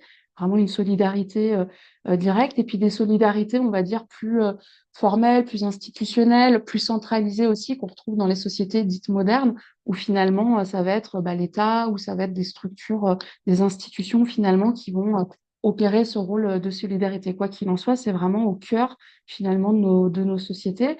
Et, euh, et en ça, voilà, moi je préfère le terme solidarité que aide, parce qu'encore une fois, effectivement, voilà, tout individu, à un moment ou à un autre, est amené finalement à être dans une situation de vulnérabilité. On a tous été des bébés à un moment donné. On peut rencontrer pour différentes raisons un accident de vie, une perte de revenus, une perte de facultés physiques, ou même en vieillissant, bah, à un moment donné, on va tous se retrouver vulnérables. Et finalement, bah, les sociétés humaines, elles sont basées sur ce principe de solidarité qui fait que nous nous aidons les uns les autres. Donc, je pense qu'aussi, dans la violence symbolique, il y a aussi cette idée finalement, effectivement, de pointer du doigt des personnes qui sont en situation de précarité, comme si finalement elles l'avaient un petit peu cherché. En sociologie, on parle d'un concept qui s'appelle le victim blaming finalement. Ce sont les victimes qui sont blâmées de leur propre sort, de leurs propres conditions, alors qu'on pourrait totalement inverser la situation, comme le disait Bénédicte un petit peu plus tôt. Voilà, on est dans un système finalement qui génère des inégalités sociales.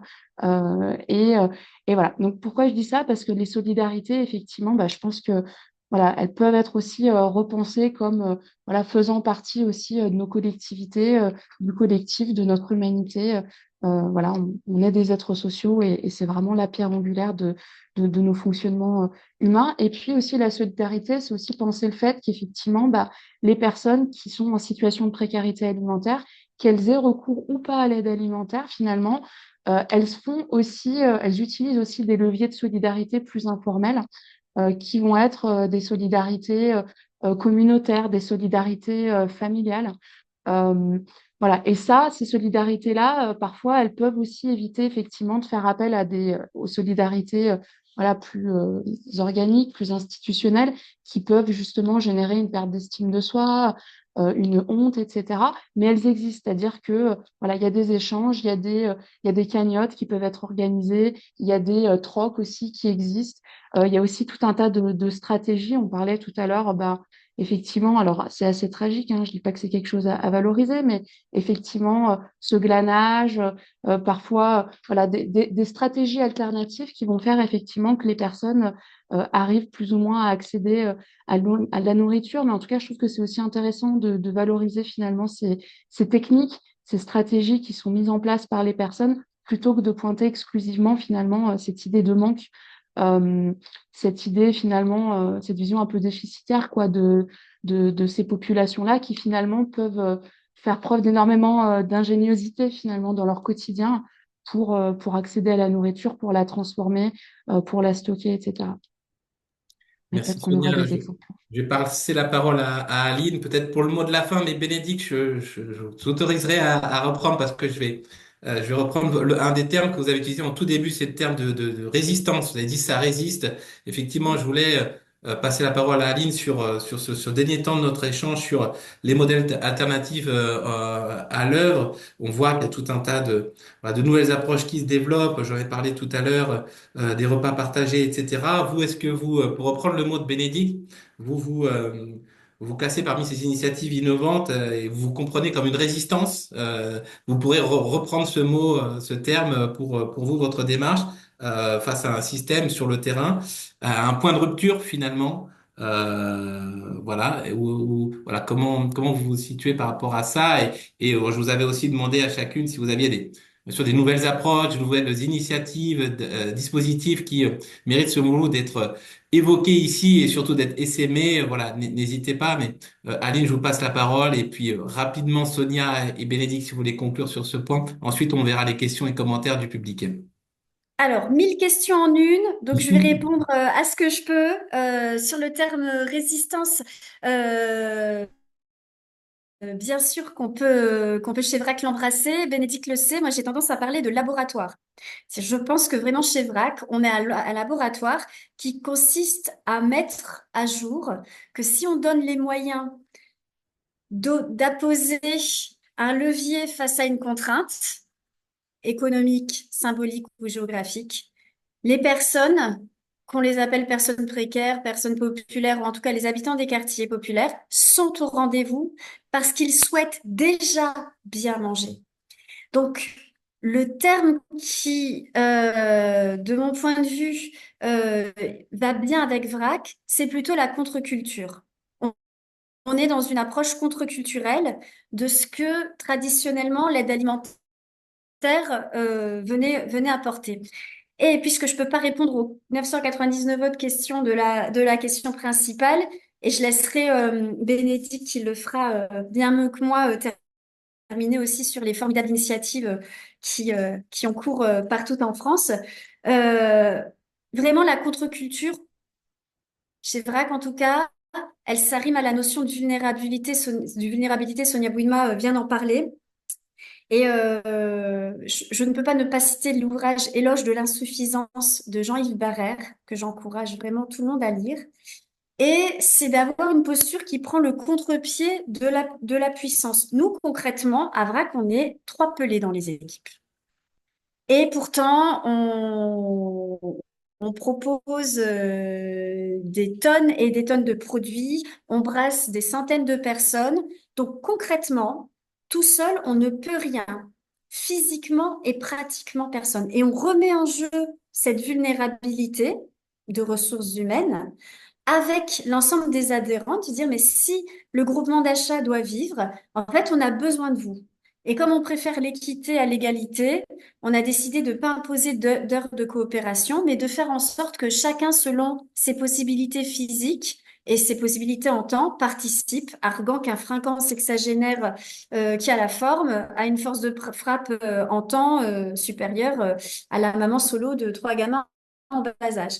Ça n'a rien de le dire, mais n'empêche, cette liberté-là laisse le champ à tout le monde de donner à la mesure de ce qu'il peut et de consommer, de choisir à la mesure de ce qu'il souhaite. Mais ça veut dire qu'on accepte, sincèrement, ça, une petite mise en abîme tous les mois, de se dire, mais en fait, si les gens répondent pas, le truc, il foire. Clairement, ça ne se fait pas. Si le camion arrive, il y a 4 palettes, on est un, on peut pas monter le truc.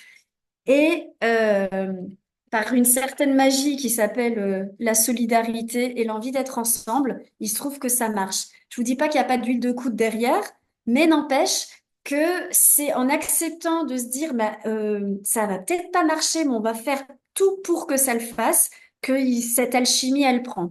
Donc voilà, moi je pense que, et c'est très contre-culturel, faut accepter de se reconnaître, nous, personnes, nous, institutions, dans un contexte vraiment vulnérable pour retrouver ensemble nos forces. Merci Aline. Alors Bénédicte et Sonia, peut-être juste un dernier mot de conclusion assez rapide et puis on passe aux questions du public. Bénédicte, Non, mais en fait, je pense qu'on peut passer vraiment aux questions du public parce que, bah voilà, enfin, Sonia, je te laisse dire, mais moi, je trouve que j'ai assez parlé et qu'il y a plein de questions intéressantes. Ouais, je confirme. J'ai très envie de discuter avec les personnes présentes. parfait. Donc, on vous écoute. Merci. Bah, je passe la parole à Virginie Troy, directrice générale de la Fondation, pour nous faire un condensé des commentaires et questions laissés dans le chat, le fil de discussion du Zoom. À toi, Virginie. Oui, bonjour à tous. Alors déjà, peut-être un petit éclairage dans ces webinaires. On essaie vraiment de montrer la manière dont les sciences sociales nous aide à penser l'action des organisations de la société civile. Alors c'est vrai que certains sont peut-être un petit peu frustrés, j'ai vu dans les commentaires, avec des approches plutôt nutritionnistes, etc. Mais là, c'est vrai qu'on a préféré en tout cas se concentrer sur les analyses du point de vue des sciences sociales pour nous aider à avancer, quels que soient nos rôles dans l'associatif. Alors c'est vrai que peut-être un petit boulot pour Aline, je pense qu'il y a une grande curiosité sur votre modèle, donc vous pouvez mettre tous les liens que vous voulez pour donner des informations sur comment adhérer, participer et avoir des informations sur VRAC parce que nos auditeurs sont intéressés. Ensuite, il y a eu beaucoup de témoignages en fait sur des dynamiques qui se mettent en place, que ce soit Territoire à vivre, le réseau Cocagne. Certains d'entre nous nous disent ben, on va se réunir entre plutôt organisations traditionnelles où il y en a des nouvelles qui se mettent en place. On nous cite des initiatives dans le Gers, à Saint-Denis. Est-ce que finalement vous sentez ces dynamiques? Est-ce qu'en ce moment ça bouge particulièrement plus qu'avant? Avec quel résultat est-ce qu'on est dans un changement de paradigme? Alors ça, c'est peut-être un premier groupe de questions parce que moi, je serais assez optimiste en lisant les commentaires des uns et des autres. Euh, Ensuite, peut-être un autre groupe de commentaires, vous voyez, sur nos auditeurs, on a des auditeurs qui viennent de tous les pays. Là, c'est vrai on a beaucoup parlé de la France. Donc, on a là peut-être une quinzaine de pays connectés, hein. Alors, qu'est-ce qui se passe quand on parle d'aide alimentaire ou d'accueil alimentaire dans des contextes où soit il y a un problème d'offres qualitatives ou quantitatives, et finalement, c'est peut-être aussi un peu compliqué. Là, quelque part, l'alimentation, on va dire, sous la main. Alors, comment finalement on peut monter un petit peu plus dans l'échange entre pays sur ces expériences-là? Et d'ailleurs, on avait un petit commentaire de Mike qui nous posait la question, est-ce que finalement, dans notre pays, on ne devrait pas passer du concept de, de violence alimentaire à celle d'indifférence structurelle finalement avec quand même une abondance en alimentation qu'on a dans notre pays et peut-être qu'il y a des phénomènes qui produisent ça. Alors, je vais rester là-dessus, puis après, on a un autre groupe de questions plutôt sur l'associatif et politique publique.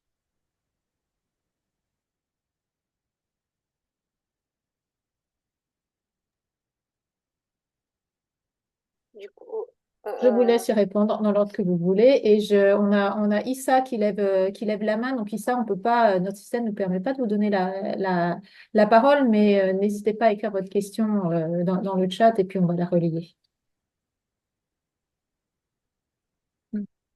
Sonia, tu veux y aller? Oui, peut-être je vais y aller sur la première question sur le changement de paradigme. J'avais parlé tout à l'heure. Est-ce que j'ai mon micro?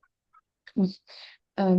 J'avais parlé tout à l'heure de la notion de sécurité alimentaire et j'avais envie quand même de vous la redonner. Donc là, c'est la définition de la FAO qui a été, créée lors du sommet mondial de l'alimentation de 96 et qui nous dit la sécurité alimentaire existe lorsque tous les êtres humains ont, à tout moment, un accès physique, économique à une nourriture suffisante, saine et nutritive, leur permettant de satisfaire, leurs besoins énergétiques et leurs préférences alimentaires pour mener une vie saine et active.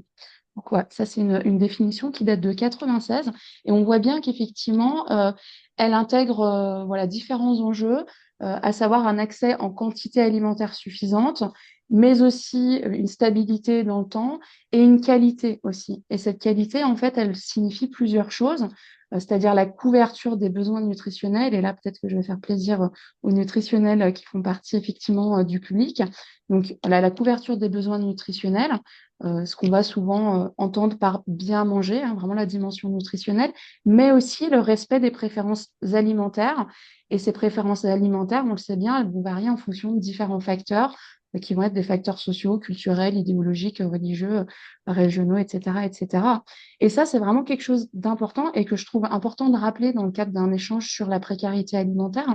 Et j'ai quand même l'impression, alors moi, je pense que Bénédicte euh, et mon autre collègue auront plus de recul que moi. Moi, je suis arrivée assez récemment sur la question de la précarité alimentaire. Néanmoins, j'ai quand même l'impression, effectivement, que finalement, cette définition qui prend en compte à la fois la quantité, la stabilité et la qualité en prenant en compte la dimension nutritionnelle et la dimension finalement, on va dire, culturelle, mais aussi plus récemment la dimension environnementale, écologique. C'est vraiment quelque chose qui bouge énormément, les lignes bougent énormément du côté de l'aide alimentaire. Et on le voit notamment avec les programmes, le programme Mieux manger pour tous, qui a financé un certain nombre d'actions au niveau local sur tout le territoire, où ce sont des actions à chaque fois finalement qui viennent euh, tenter de concilier à la fois justement voilà, des quantités d'aliments suffisants, le côté nutrition, avec effectivement une prévention, une sensibilisation à la dimension nutritionnelle de l'alimentation, mais aussi des circuits courts, avec finalement des collaborations, des partenariats avec des agriculteurs locaux, mais aussi effectivement la prise en compte euh, des préférences alimentaires, la prise en compte aussi des savoir-faire, la prise en compte comment dire, des traditions culinaires des participants, la question de la participation, justement, qui rentre de plus en plus en compte, la question, la dimension sociale de l'alimentation, dont on n'a pas parlé, mais l'alimentation, c'est un fait éminemment social. Le fait de manger ensemble, par exemple, ça implique un certain nombre de choses. Voilà, c'est à la fois finalement une bonne manière d'observer qui est la personne que j'ai en face de moi et c'est aussi une bonne manière pour cette personne d'exprimer qui elle est. Donc effectivement que l'alimentation ne se limite pas uniquement à ingérer des aliments comme ça.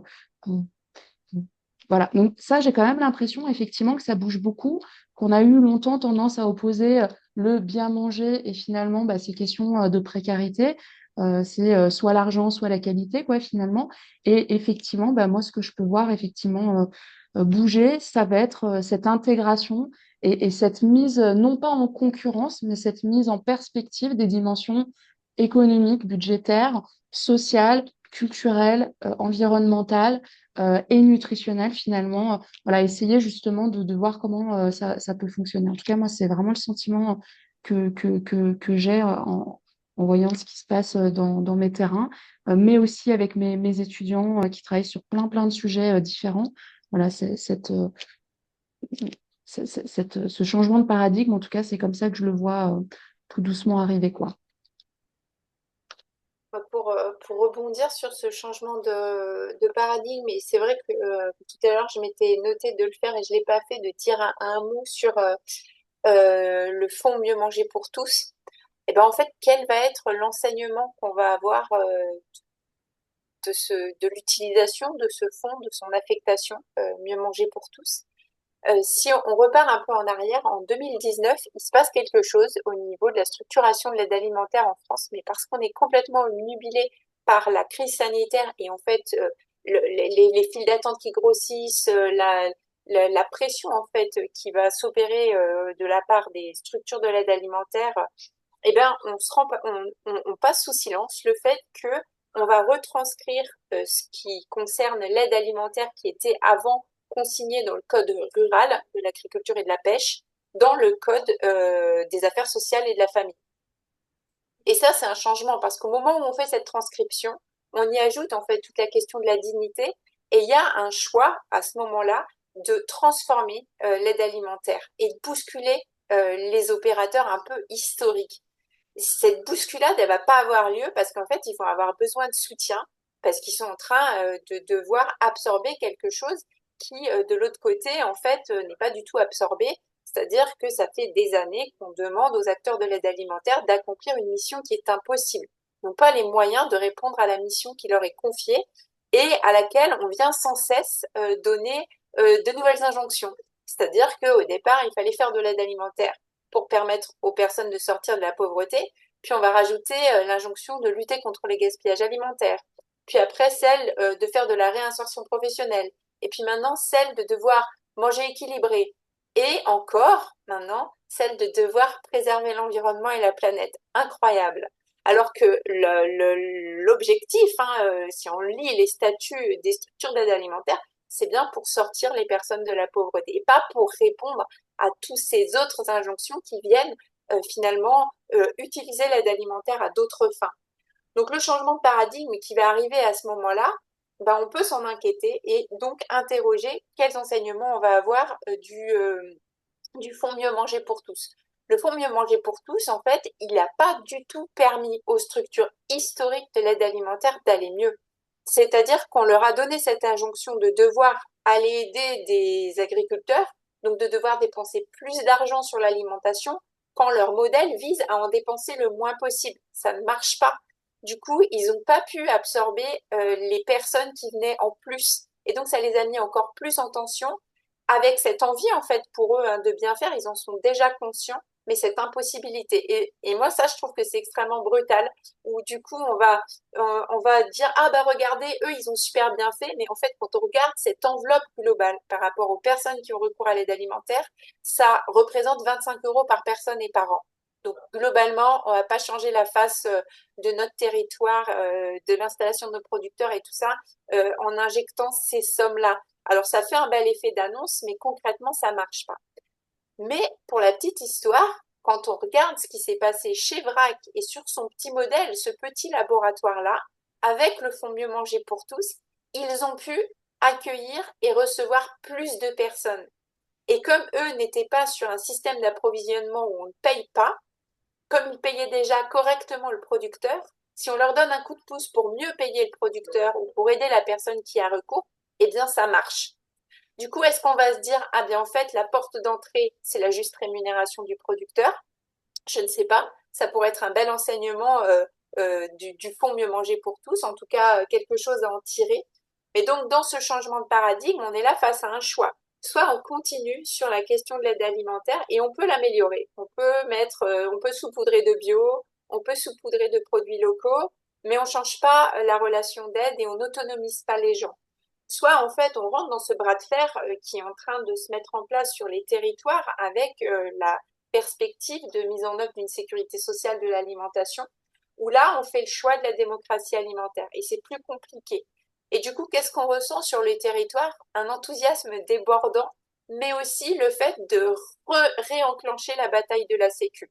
La sécurité sociale n'a pas été obtenue avec des grands sourires et de la joie. C'était vraiment une conquête des plus vulnérables, des travailleurs, des ouvriers. Et du coup, on sent qu'on rentre aussi dans ce moment de tension où voilà, les choses, elles vont pas arriver simplement. Il faut en être conscient. C'est une belle aventure, mais c'est une aventure en fait où il faut y aller aussi armé, avec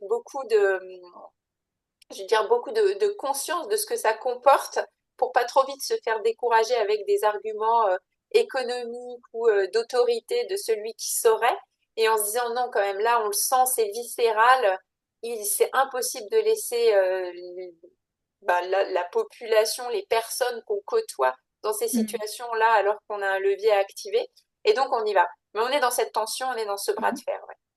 Ouais, moi, je voulais juste rajouter, si je peux me permettre, et d'ailleurs, je vois dans les commentaires une question qui dit voilà, mieux manger pour tous, que se passera-t-il après? Je pense que c'est important aussi de soulever finalement cette question de l'après, c'est-à-dire que là, on est sur plusieurs centaines de projets qui sont voilà, soutenus sur le territoire français. Euh, Bon, c'est bien, mais effectivement, qu'est-ce qui se passe après? C'est-à-dire qu'il y a plein de choses qui sont mises en place, finalement des postes qui sont ouverts, des ressources humaines, des ressources matérielles grâce à ces financements. Et effectivement, ben, que deviendront ces structures, que ce soit, je sais pas, des CCS ou bien une structure plus traditionnelle d'aide alimentaire, lorsqu'en fait ces 1 an, 2 ans, 3 ans de financement seront arrêtés? Voilà, ça pose aussi ces questions-là de la pérennité de ces actions qui sont voilà, qui ouvrent plein de perspectives, qui sont voilà, des expérimentations qui, on va dire, ouvrent des portes, tracent des nouvelles routes, mais concrètement, voilà, on sait aujourd'hui que les bénévoles sont débordés, qu'il y a vraiment une crise du bénévolat et que les bénévoles aujourd'hui bah, soutiennent en fait le système d'aide alimentaire. Mais voilà, je trouve que ça questionne effectivement. Moi, j'ai pas la réponse hein, personnellement, mais en tout cas, ça fait partie des questions que je me pose. Voilà, dans Alors, un contexte politique qui est quand même en plus voilà, compliqué et ces structures-là dépendent aussi finalement des plans, des programmes, des lois qui sortent. Donc, bien avoir en tête aussi ces conditions-là, quoi. Je crois, Sonia, Vincent, Je vais vous laisser la parole, Je peux? Aline. Vincent, Oui, excusez-moi. jusqu'à combien de temps on a encore pour les questions-réponses? C'est toi le chef du webinaire. Donc, On a débordé de 5 minutes. voilà, c'est bien ce que je pensais. Aline, Donc, donc ce qu'on va faire, on va peut-être, comme Aline, vous, là, vous allez prendre la parole. Moi, je veux juste sur des groupes de questions, juste prendre le relais, comme ça, vous allez peut-être pouvoir faire aussi une conclusion. On a beaucoup là de questions d'intervention, mais finalement, alors, on fait quoi, nous, en attendant? Comment on peut avancer? Que là, une collègue Ingrid de la Croix-Rouge française nous demande comment là on peut du coup faire avancer vers des dispositifs plus adaptés, surtout que nos publics changent constamment maintenant. On a des nouveaux publics. Camille nous demande, mais alors dans ce cas-là, quel relais des politiques publiques? Comment en même temps on peut faire avancer l'offre auprès de la société, des associations et en même temps faire bouger les politiques publiques? C'est ce que vous évoquiez, Bénédicte, là. Déjà, alors, il y a plusieurs voies, puisqu'il y a des voies pratiques et aussi des pistes de recherche. Déjà, vous mettre en liaison, en lien, vraiment dire que dans ce que produisent les chercheurs, il faut continuer à lire, à explorer, parce qu'il y a déjà beaucoup de résultats qui peuvent être intégrés. Nous, la Fondation, en tout cas pour la Croix-Rouge française, c'est notre travail de vous accompagner en utilisant les résultats et en les transformant en transformation dans notre association. Il y a tous les échanges entre pairs. Donc, nous, en tout cas, ce qu'on voit à la Fondation, c'est du dialogue entre les chercheurs et les associations qui restent peut-être un peu trop souvent chacune de leur côté. Déjà, on peut faire des avancées. Encore faut-il avoir le temps et c'est vrai que c'est assez rare des deux côtés. Donc, on va essayer de donner un coup de pouce là-dessus. Et puis c'est vrai que si on regarde avec le temps long de la recherche, Aline l'exprime bien avec VRAC. Est-ce que vous avez des pistes en attendant? Qu'est-ce qu'on fait pour avancer? Comment on peut aider tous nos auditeurs sur cette question-là? Je salue au passage nos jeunes docteurs qui viennent de finir des thèses sur la question aussi de l'aide alimentaire dans d'autres pays, comme notre collègue qui a fait cette thèse en Centrafrique. Donc, c'est une recherche aussi qui bouge et à mettre en lien. Donc, voilà, je vous laisse la parole pour le dernier round peut-être de vos commentaires et vos propositions. Je vais être nécessairement très très brève parce que il est 18h30 passé. Voilà, donc je voulais juste dire que Sonia Bouima a décrit avec grande précision les insomnies des responsables associatifs. Donc oui, qu'est-ce qu'on va faire après? On redoute tous l'effet ciseau, c'est-à-dire le grand shutdown après cet argent qui a permis par exemple pour VRAC d'ouvrir la tarification différenciée et donner un accès facilité en quantité et en qualité à plein d'autres gens. Ça serait proprement catastrophique s'il n'y avait pas une suite à donner. Mais en même temps, pour aller très très vite et pour faire un constat sur le changement de paradigme en demi-teinte, en écho à aux choses très importantes que disait Bénédicte tout à l'heure, donc, je suis issue du travail social et il y a 25 ans, quand j'ai commencé le métier, c'était un impensé politique et de travail total. Qu'est-ce que mangeaient les pauvres? En gros, si tu avais des sous, bah, tu allais t'acheter à manger. Si tu n'avais pas de sous, tu allais voir l'assistante sociale qui te faisait un bon. Et se poser des questions là-dessus était considéré comme une haute bizarrerie. Donc, je suis très heureuse maintenant qu'on fasse des webinaires à 18h38 pour parler de tout ça avec ce niveau. Donc, il y a vraiment quelque chose qui avance. Là où je vais m'arrêter là pour dire que c'est en demi-teinte, c'est que je ne crois pas encore que pour la population, ça serait facile de dire pour le gouvernement, mais je pense pour la population, je ne crois pas encore que ce soit fondamentalement un scandale que les pauvres n'aient pas le choix de leur alimentation. Je ne sais pas si ça empêche vraiment de dormir. Et je crois que c'est vraiment dans cette indignation-là que on trouvera la force collectivement pour répondre à ceux qui disent, à ceux qui demandent, dont moi, mais comment faire maintenant? Mais ça passe nécessairement par la question politique. Donc la question de nos institutions. Mais pour faire bouger les lignes, encore faut-il suffisamment être indigné d'avoir des hommes et des femmes qui portent cette indignation réformatrice, puisque j'espère qu'elle se fera dans la paix et que on participe à un changement structurel de notre société. Donc oui, c'est pas demain a priori, mais espérons que ce soit après-demain.